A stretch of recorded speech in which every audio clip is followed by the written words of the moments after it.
Students, let me explain Fourier series. Fourier series is defined in the interval of length 2l or 2 pi.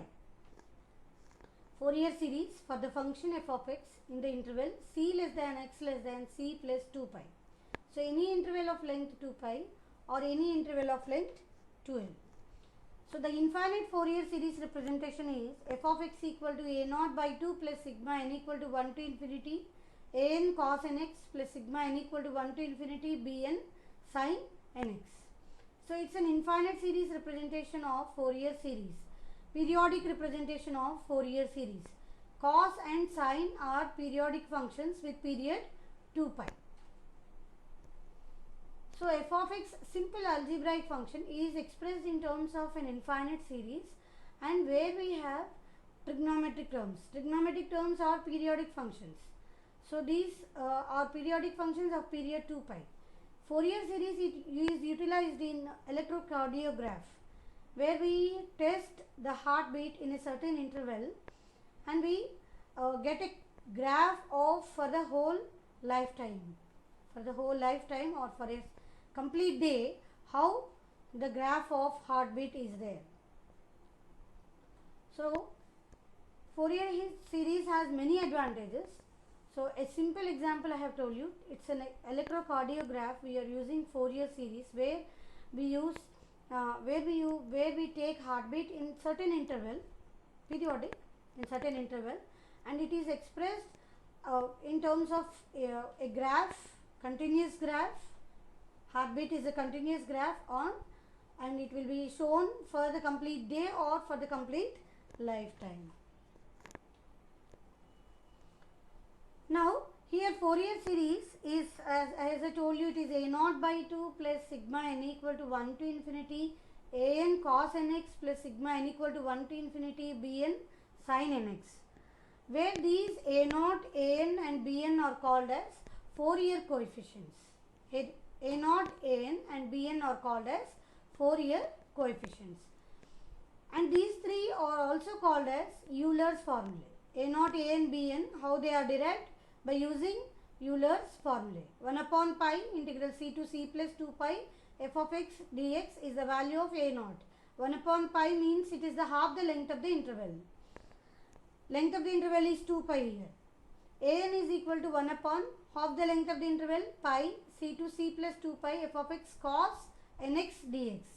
So, if it is a problem of the interval of length 2 pi, we get a naught, a n, b n values as f of x dx, f of x cos n x dx, f of x sin n x dx.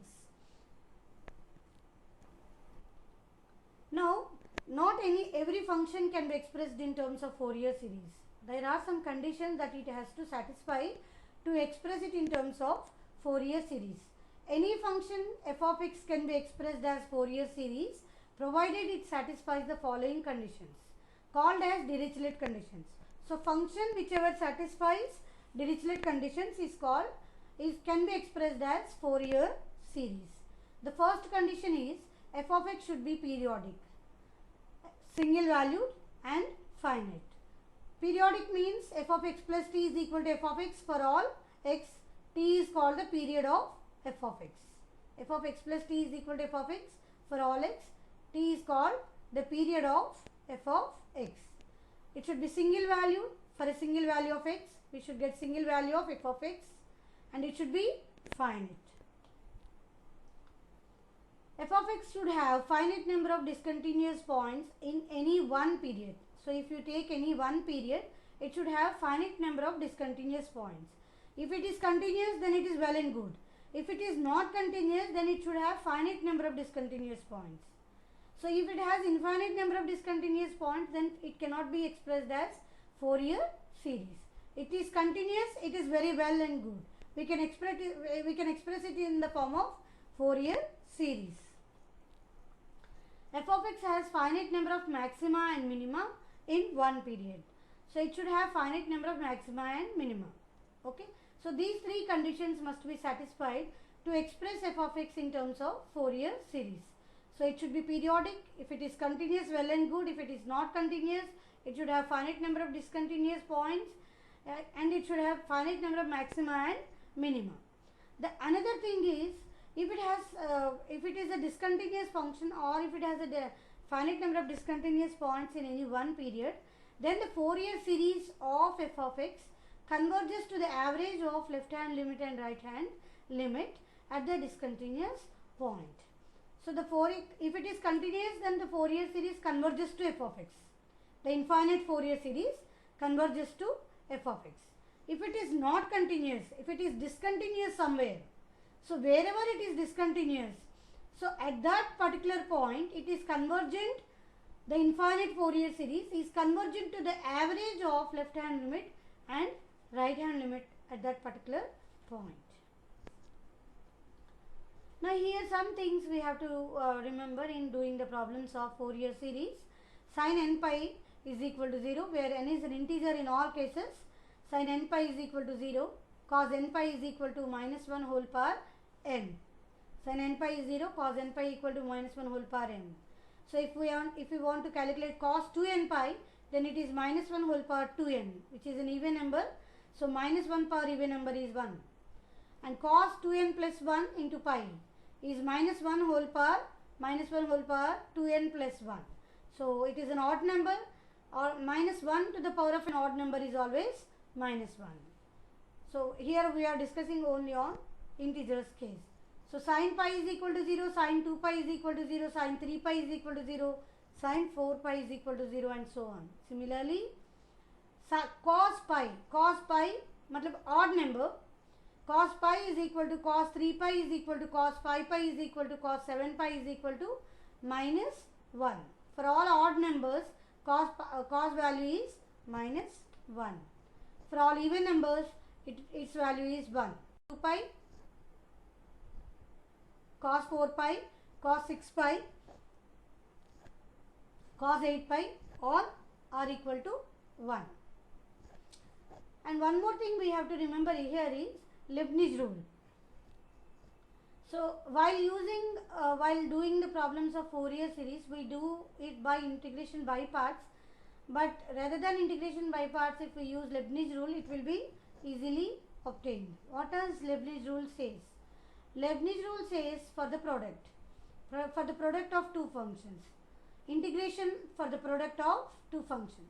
Integration for the product of two functions, it is equal to u into v1 minus u dash v2 plus u double dash v3 minus u triple dash v4 plus u4 v5 and so on. So here v1 means integration of v, v2 means integration of v1, v3 means integration of v2, v4 means integration of v3, so on. U dash means derivative of u, u double dash means derivative of u dash, u triple dash is derivative of u double dash, and so on. So here we are discussing about one problem. Obtain a Fourier series to represent f of x equal to x square in the interval 0, 2 pi. Hence deduce the value 1 by 1 square minus 1 by 2 square minus plus 1 by 3 square minus 1 by 4 square is equal to pi square by 12.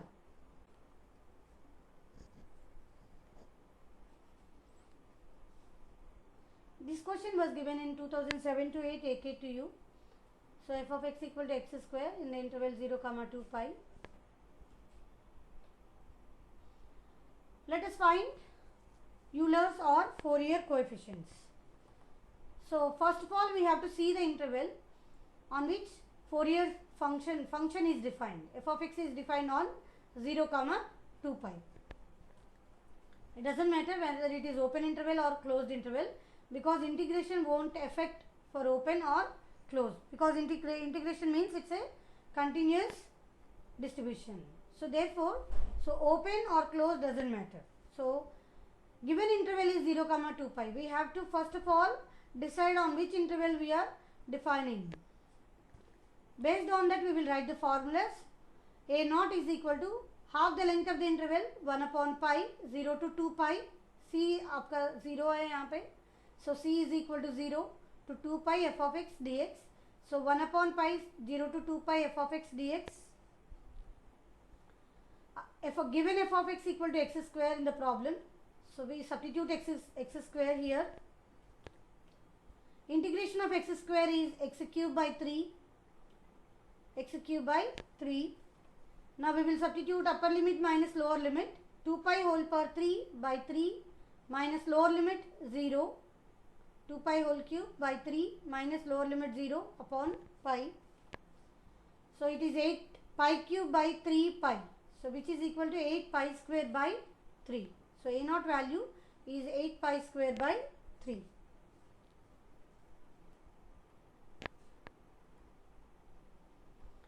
Now let us find out the next Euler's coefficient or Fourier coefficient. An is equal to 1 upon pi integral 0 to 2 pi f of x cos nx dx.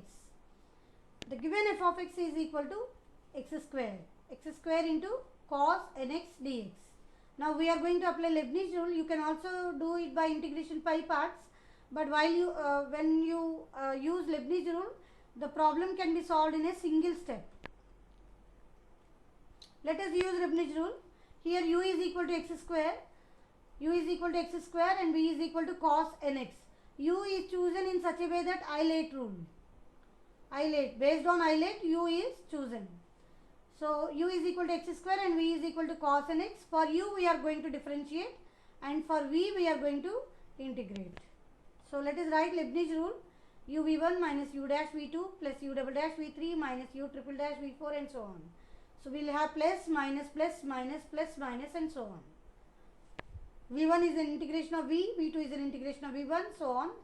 U dash is a derivative of u double dash is a derivative of u dash and so on. Now let us come to the problem. U is equal to x square, so we substitute x square. v1 is integration of v, that is integration of cos. Integration of cos is sin nx by n, coefficient of x is n, so you have to divide by the coefficient of x, sin nx by n, plus minus x square derivative is 2x. Integration of sin is minus cos nx by 1 more n, the coefficient of x is n, so you have to divide by the coefficient of x, so n square. Now derivative of 2x is 2 plus minus plus 2, and integration of cos nx is sin nx by 1 more n, so n cube, and here minus sign is there, so we kept minus sign as it is. Integration of cos is sin and coefficient of x is n, so you will divide it by 1 more time, n cube, and next term the derivative of 2 is 0, plus minus. Now after writing this, after writing Leibniz rule, we will simplify plus minus signs. We will simplify plus and minus signs. Now here we have first term 1 upon pi x square sin nx by n. 2 minus signs are there, so you will write plus 2x into cos nx by n square, and 1 minus sign is there, so you will write minus sign 2 into sin nx by n cube. So we have simplified plus and minus sign, and now we will substitute upper limit and lower limit. Let us substitute upper limit and lower limit. The upper limit is 2 pi whole square is 4 pi square, sin n into 2 pi, cos n into 2 pi, 2 into 2 pi, 4 pi, sin n into 2 pi upon n cube into 2. Lower limit 0 into anything is 0, 0 into anything is 0, sin 0 is 0. So lower limit is completely 0, upper limit we have substituted. Now sin n pi is equal to 0, so sin 2n pi is also 0. For any integer it is 0, even integer or odd integer it is 0. Sin 2n pi is 0, cos n pi is equal to minus 1 whole power n. So cos 2n pi is an even number, so you will get plus 1 by n square. So this is 0 and this is 0, so we will get this is 1 by n square. Cos n into 2 pi is minus 1 whole power 2n, which is equal to 1 by n square. Now after cancellations of pi, so it will be 4 by n square, 4 pi by n square pi, so 4 by n square. An value is obtained. Now we will find out Bn. Bn is equal to 1 upon pi integral 0 to 2 pi f of x into sin nx dx, and we know that f of x equal to x square.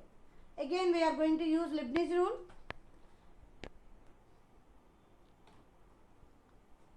we are going to use Leibniz rule, uv1 minus u dash v2 plus so on. So uv1, u is equal to x square, v is sin nx. So integration of sin is minus cos nx by n. X square derivative is 2x. Integration of cos is minus sin nx by 1 more n. Derivative of 2x is 2.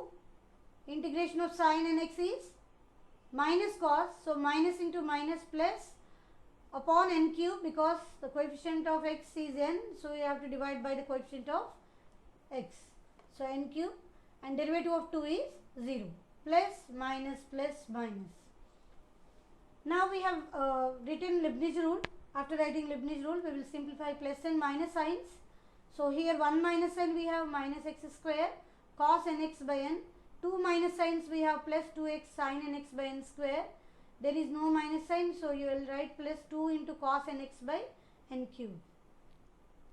0 to 2 pi. We have simplified plus and minus signs. So we will substitute upper limit minus lower limit. Upper limit minus lower limit. Bn is equal to 1 upon pi. Upper limit x square, x equal to 2 pi, 2 pi ka whole square, 4 pi whole square, cos n into 2 pi upon n, 2 into 2 pi, 4 pi, sin n into 2 pi upon n square, plus 2 into cos n into 2 pi upon n cube. So upper limit is over. Now lower limit, 0 into anything is 0, 0 into anything is 0, cos 0 is 1. Lower limit will have minus sign, so minus 2 into cos 0 is 1, 2 into 1 upon n cube. Cos 2n pi is an even number, so we will get 1, 1 upon n, minus 4 pi square, 1 upon n. Sin 2n pi is 0, even or odd number, it is equal to 0, 4 pi into 0 by n square. Cos 2n pi is an even number, so we will get 1 upon n cube, 2 into 1 upon n cube, minus 2 by n cube. So plus 2 by n cube minus 2 by n cube gets cancelled. So we are left with minus 4 pi square by n upon pi. So after cancellation of pi, we will get minus 4 pi by n. So Bn value is minus 4 pi by n. Now let us substitute in Fourier series. Fourier series is given as f of x equal to a0 by 2 plus sigma n equal to 1 to infinity a n cos nx, sigma n equal to 1 to infinity bn sin nx. A0 value is 8 pi square by 3, 3 2s are 6, 8 pi square by 6, sigma n equal to 1 to infinity. An value is 4 by n square cos nx minus sigma n equal to 1 to infinity, minus, because bn value is minus 4 pi by n, so minus we have written it out, 4 pi by n into cos sin nx. Bn value is minus 4 pi by n, so we have written minus out. Now we have derived in terms of Fourier series. Infinite series representation is over, but the problem was to derive 1 by 1 square minus 1 by 2 square plus 1 by 3 square minus 1 by 4 square is equal to pi square by 12. So to derive this, we will substitute some value of x in Fourier series, so that we will get this derivation. So it is very obvious that we don't have 1 upon n term here. 1 upon n square, n equal to 1, n equal to 2, n equal to 3, n equal to 4, we are getting it here. So that means this should be 0. Sin nx by n should be 0. So this will be 0 only when x equal to 0 or x equal to pi. So you can substitute either x equal to 0 or x equal to pi or x equal to minus pi or x equal to 2 pi and so on. So let us try with x equal to 0. If you write x equal to 0, then we will get all plus. Cos 0 is 1. So we will get 4 by n square. So 1 by 1 square plus 1 by 2 square plus 1 by 3 square plus 1 by 4 square. All plus. But here we have to derive plus minus plus minus. So we cannot substitute x equal to 0. So to get an alternatively positive and negative, so we will substitute x equal to pi. Let us substitute x equal to pi in Fourier series. So left hand side f of x means the given problem, which is equal to x square. So here also we have to substitute x equal to pi, both in left hand side and in the right hand side we have to substitute. Left hand side is the given problem. Right hand side is what we have derived Fourier series. A0, An and Bn values we substituted in Fourier series. Left hand side is the given problem. So x equal to pi we substituted pi square. Right side Fourier series also we substitute x equal to pi. So cos n pi, sin n pi, cos n pi, sin n pi, and the remaining things left as it is. Now f of x equal to x square, 8 pi square by 6. So the same step we have written. Now cos n pi is minus 1 whole power n and sin n pi value is 0. So let us write n equal to 1, n equal to 2, n equal to 3, so on. So cos 1 pi, cos 2 pi, cos 3 pi, cos 4 pi, and so on. Now let us take 8 pi square by 6 to the left hand side. Pi square minus 8 pi square by 6. 4 by 1 square. Cos pi is odd number, 1 into pi, so minus 1. 4 by 2 square. Cos 2 pi, minus 1 whole power 2, so it is plus 1. 4 by 3 square. Cos 3 pi, minus 1 whole power 3, so it is minus 1. 4 by 4 square. Cos 4 pi is minus 1 whole power 4 plus 1. So it is, let us take LCM, 6 pi square minus 8 pi square is minus 2 pi square by 6. So minus 4 by 1 square plus 4 by 2 square minus 4 by 3 square plus 4 by 4 square. Let us take 4 common and take it to the left hand side. It is 4 6 are 24. 2 pi square by 24. So it is pi square by 12. And let us also take minus sign common in the right hand side. So minus, if you take common, 1 by 1 square minus 1 by 2 square plus 1 by 3 square minus 1 by 4 square. This minus sign and this minus sign gets in. So we have derived at the answer. Thank you.